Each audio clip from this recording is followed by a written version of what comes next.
जबकि वो सारी ऐसत सुनाया करते थे। अब देखिएगा श्रीमद् देवी भागवत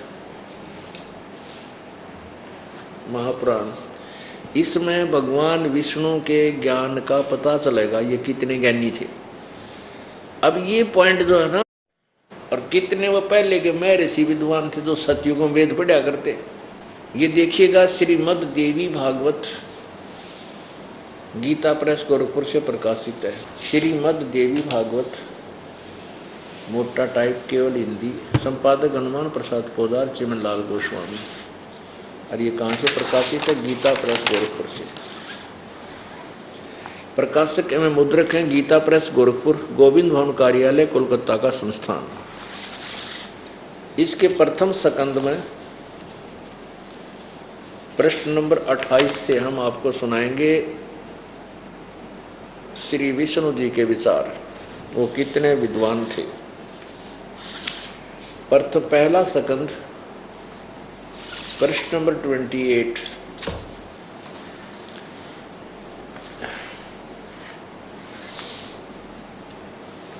नारद जी ने कहा, महाभाग व्यास जी, तुम इस विषय में जो पूछ रहे हो ठीक यही प्रश्न मेरे पिताजी ने भगवान श्री हरि से किया था। श्री हरि विष्णु जी को कह रहे हैं। देवादिदेव भगवान जगत के स्वामी, भगवान जगत के स्वामी हैं। लक्ष्मी जी उनकी सेवा में उपस्थित रहती हैं। दिव्य कौस्तुभमणि उनकी शोभा बढ़ाती है। वे शंख चक्र और गदा लिए रहते हैं। पीतांबर धारण करते हैं, 4 भुजाएं, वक्ष स्थल पर श्रीवत्स का चिन्ह चमकता रहता है। वे चराचर जगत के आश्रयदाता हैं। जगत गुरु एवं देवताओं के भी देवता हैं। विष्णु जी को जगत गुरु कहा जा रहा है और देवताओं के देवता, भगवाना के भगवान। ये जगत प्रभु भगवान श्री हरि, ऐसे जगत प्रभु भगवान श्री हरि महान तप कर रहे थे, उनकी समाधि लगी थी। यह देखकर मेरे पिता ब्रह्मा जी को बड़ा आश्चर्य हुआ।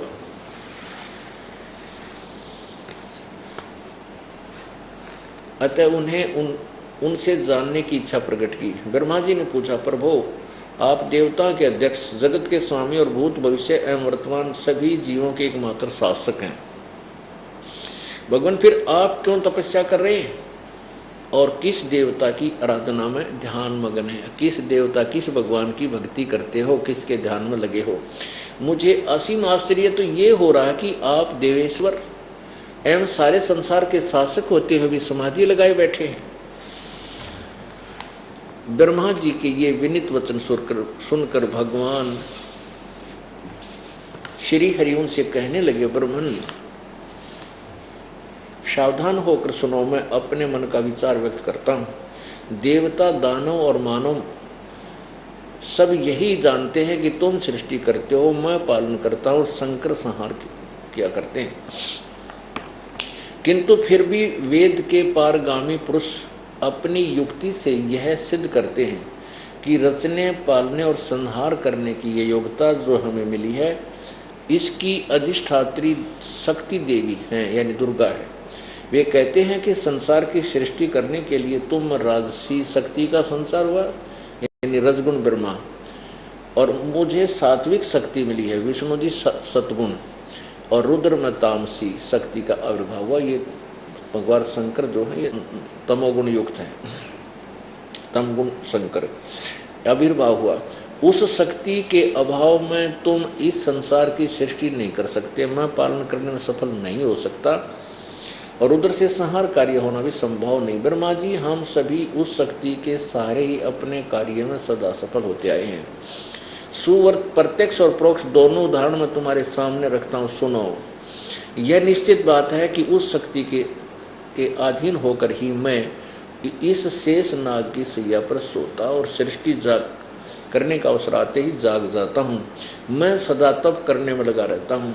उस शक्ति के शासन से मैं कभी मुक्त नहीं रह सकता। कभी अवसर मिला तो लक्ष्मी के साथ सुखपूर्वक समय बिताने का सौभाग्य प्राप्त होता है।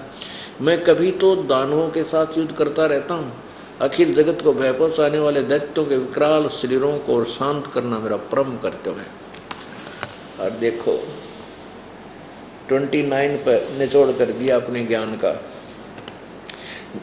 विष्णु जी कह रहे मुझे सब प्रकार से शक्ति के अधीन होकर रहना पड़ता है, उन्हीं भगवती शक्ति का मैं निरंतर ध्यान करता हूँ। और ब्रह्मा जी मेरी जानकारी में इन भगवती शक्ति से बढ़कर दूसरे कोई देवता नहीं है। वाह जी वाह। श्री विष्णु जी के ज्ञान का तो ओढ़ आ लिया, कितने विद्वान थे। ये कहते हैं मैं इस दुर्गा तो ऊपर भगवान नहीं मानता, यही पूज्य है और मैं इसी का ध्यान करता हूँ। अब दुर्गा कहती है वो परमात्मा ब्रह्म है, वो ब्रह्म लोक में रहता, वही पूजा की योग है, उसी की पूजा करो और बातें सब छोड़ दो। बताओ, और ब्रह्मा विष्णु महेश की हम पूजा कराते न कह खा का विज्ञान को ना भगवान कौन है कैसा है। अब देखो पुण्यात्मा ये नहीं कहते कि ये ब्रह्मा विष्णु महेश रिजेक्टेड हैं, लेकिन इनकी यथार्थ स्थिति आपको बताई जाएगी। अब आगे देखना 562 पृष्ठ पे। अभी देवी के बोल सुन लो, दुर्गा कितनी। अब देखो ये है 7वां स्कंद और 562 पृष्ठ। देवी द्वारा हिमालय को ज्ञानोपदेश, ब्रह्म स्वरूप का वर्णन। अब देखना दुर्गा कितनी दोगली और कैसी बात करती है। श्री देवी जी कहने लगी, पर्वतराज हिमालय को बता रही है, हिमालय राजा को, इस प्रकार योग युक्त होकर मुझ ब्रह्म स्वरूपा देवी का ध्यान करे। यह ध्यान आसन पर भली भांति बैठकर अहतुकी भक्ति के साथ करना चाहिए। यहाँ तक है मेरा ब्रह्म स्वरूप का ध्यान करो। फिर आगे देखो उस ब्रह्म का क्या स्वरूप है, यानी दुर्गा से न्यारा कोई और परमात्मा है। उस ब्रह्म का क्या स्वरूप है यह बतलाया जाता है, जो प्रकाश स्वरूप सबके अत्यंत समीप में सतीत, हृदय रूप गुहा में सतीत होने के कारण गुहाचर नाम से प्रसिद्ध और महान पद अर्थात परम प्राप्य है। आगे देखो, वह समस्त प्रजा के ज्ञान से परे है, अर्थात किसी की बुद्धि में आने वाला नहीं है, यह तुम जानो। जो परम प्रकाश रूप है, जो सूक्ष्म से भी अत्यंत सूक्ष्म है, जिसमें संपूर्ण लोक और उन लोकों में निवास करने वाले प्राणी सचित हैं, वह ये अक्षर ब्रह्म है।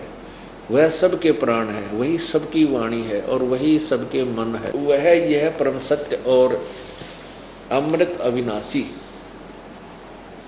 तत्व है। सौम्य उस वेदने योग लक्ष्य का तुम वेदन करो, यानी उस परमात्मा ब्रह्म, इसने ब्रह्म की तरफ से संकेत किया, ब्रह्म को मन लगाकर तन्मय हो जाओ, उसको ही प्राप्त करने का उद्देश्य बनाओ, लक्ष्य बनाओ।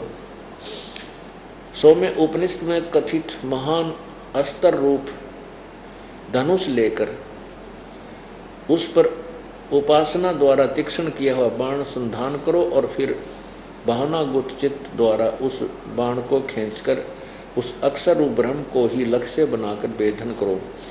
परवण यानी ओम धनुष है, जीवात्मा बाण है और ब्रह्म को उसका लक्ष्य कहा जाता है। अब देख कितनी बातें दोगली चोगली कर रखी। अक्षर ब्रह्म, अक्षर रूप ब्रह्म और फिर यहाँ केवल ब्रह्म और यहाँ पर अक्षर ब्रह्म। अब इन्होंने कति ज्ञान का अज्ञान कर रखा सभी ने। अब दुर्गा बोल रही है कि उसका ओम नाम है और ब्रह्म को लक्ष्य बनाकर कहा जाता है, यानी ओम नाम के द्वारा ब्रह्म की भक्ति करो। और वो ब्रह्म कहाँ रहता है, ये 563 पृष्ठ पे। वह ये सब का आत्मा ब्रह्म लोक रूप देव आकाश में स्थित है। अब क्या क्या कहने इनके ज्ञान के। कभी तो कहती है दुर्गा के मुझ ब्रह्म स्वरूप का ध्यान करो, फिर कर नहीं उस ब्रह्म का स्वरूप बताया जाता है, उस ब्रह्म का, और उसका ओम नाम है, ब्रह्म उसका लक्ष्य है, ओम नाम का से उसको प्राप्त करो और वो ब्रह्म लोक में रहता है। विष्णु जी कहता है कि मैं दुर्गा से